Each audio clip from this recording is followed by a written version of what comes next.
बहुत ही ये दुख, असहनीय दुख की बात है कि हमारा एक बहुत नौजवान होनहार देश का सैनिक लेफ्टिनेंट विनय नरवाल आतंकवादियों का शिकार हो गया, शहीद हो गया। जी सर।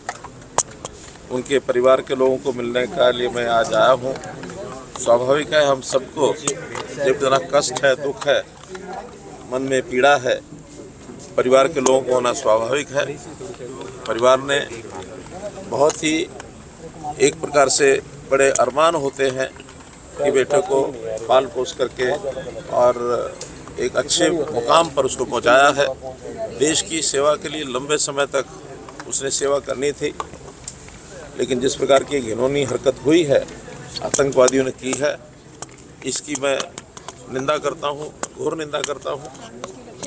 और साथ ही और जो 25 लोग उनके साथ मारे गए हैं, एक नागरिक नेपाल के भी हैं। मैं कल नेपाल में था, नेपाल के प्राइम मिनिस्टर को मिलकर के भी मैंने सांत्वना व्यक्त की। नेपाल के प्राइम मिनिस्टर और भारत के प्रधानमंत्री मोदी जी की बातचीत भी हुई है और वो भी चिंता में थे कि इस प्रकार के जो टूरिस्ट हैं उनको सुरक्षित अगर नहीं कर पाएंगे तो काफ़ी कठिनाई आएगी, क्योंकि टूरिज़्म चाहे भारत हो, नेपाल हो, भारत का हिस्सा कश्मीर हो अथवा अन्य प्रदेशों में टूरिस्टों का आना जाना लगातार रहता है। कल मैं नेपाल में था तो वहाँ भी बड़ी संख्या में जो इधर से धार्मिक यात्रा पर और टूरिज़्म पर भारत के लोग जाते हैं, उनसे मिलना हुआ था। ये घटना हम सब के लिए चिंता की बात है। प्रधानमंत्री जी विदेश गए हुए थे, उन्होंने तुरंत अपना दौरा रद्द करके और वापस आए।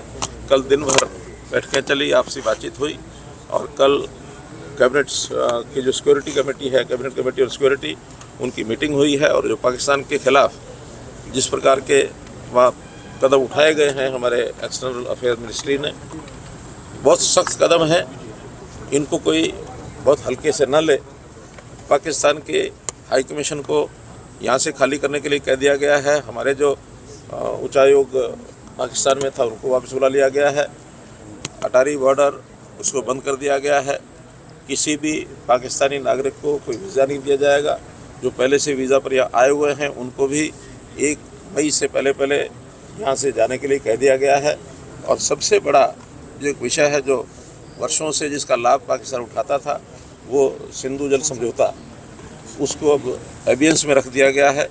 और अब कम से कम पाकिस्तान इसको हल्के में न ले। और अगर पाकिस्तान ने अभी भी इस प्रकार की कोई गतिविधि का कोई संकेत दिया तो फिर पाकिस्तान का मैं समझता हूँ उसको भारी एक नुकसान, ऐसा भारी खामियाजा भुगतना पड़ेगा। आज दुनिया के देश इस मामले में आतंकवाद के खिलाफ हमारे साथ खड़े हैं और किसी प्रकार की कार्रवाई आतंकवाद को दबाने के लिए, इन घटनाओं का बदला लेने के लिए भारतवर्ष को जो करना होगा ज़रूर करेंगे। प्रधानमंत्री जी, हमारे रक्षा मंत्री, हमारे विदेश मंत्री सब इस पर बहुत बारीकी से नज़र रखे हुए हैं। और आज all party meeting Rajnath Singh ji की अध्यक्षता में वो भी हो रही है। सभी पार्टीज़ के लोगों ने इस घटना को कंडेम किया है और मैं समझता हूँ देश एक है, मजबूत है। सारे देश में इसका जो रोष है वो प्रकट हो रहा है।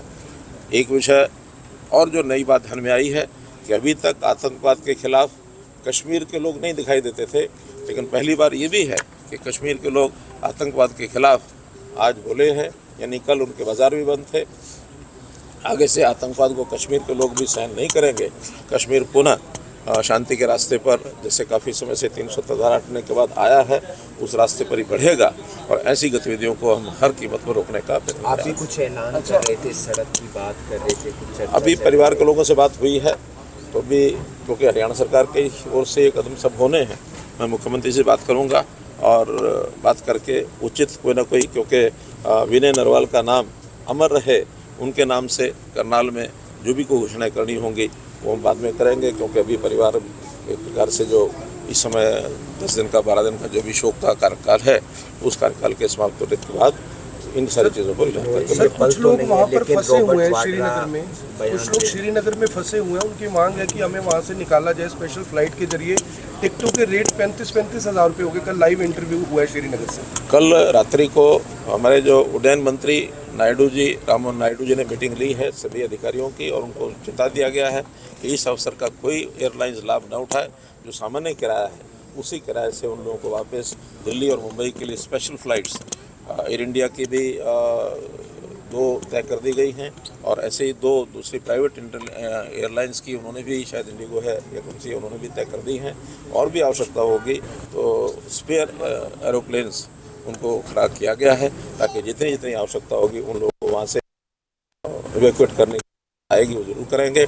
फिर भी शांति बहाल हो और टूरिज्म के नाते से लोगों का कॉन्फिडेंस बढ़े, इस नाते से भी काम साथ साथ शुरू कर दिए गए हैं। शहीद राजनीति कर रहे हैं सर, रॉबर्ट वाड्रा का बयान बड़ी दुर्भाग्य, एक प्रकार का दुर्भाग्य की बात है कि जो नाम आप ले रहे हैं, उन्होंने जिस प्रकार से इस घटना को रंग दिया है, वो कम्युनल रंग देने की जो बात पाकिस्तान के लोग कर रहे हैं, टेररिस्ट कर रहे हैं, इसी प्रकार की कम्युनलिज्म की बात अगर हमारे लोग नेता जो करेंगे वो भी एक दुर्भाग्य की बात है। इसको नहीं करना चाहिए, समझना चाहिए। वैसे तो अब तक जो घटनाक्रम हुआ है उसको सब लोग समझ चुके होंगे, फिर भी उनको सद्बुद्धि आए, इतनी बात कह सकते। बेटी ने कहा कि काफ़ी देर तक, 1 घंटे तक उनको कोई भी संभाला नहीं गया। देखिए वहाँ क्रम हुआ क्या नहीं हुआ, दर्शी तो स्वयं है।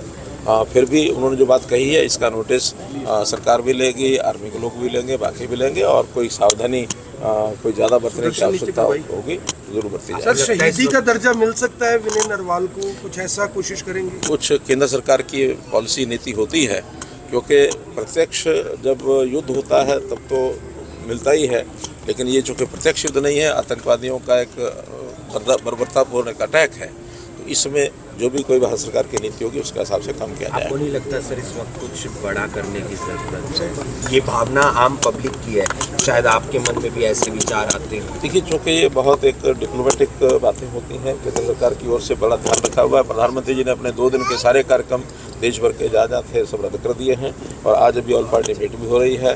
कल कैबिनेट कमेटी ऑन सिक्योरिटीज़ में जो बात बताने लायक है वो सब बता दी गई है। अन्य कुछ विषय ऐसे होते हैं जो हमें और आपको इस समय चर्चा करने के बजाय इंतजार करना चाहिए कि कौन सा सख्त स्टेप उठाया जा सकता है। सर, विनय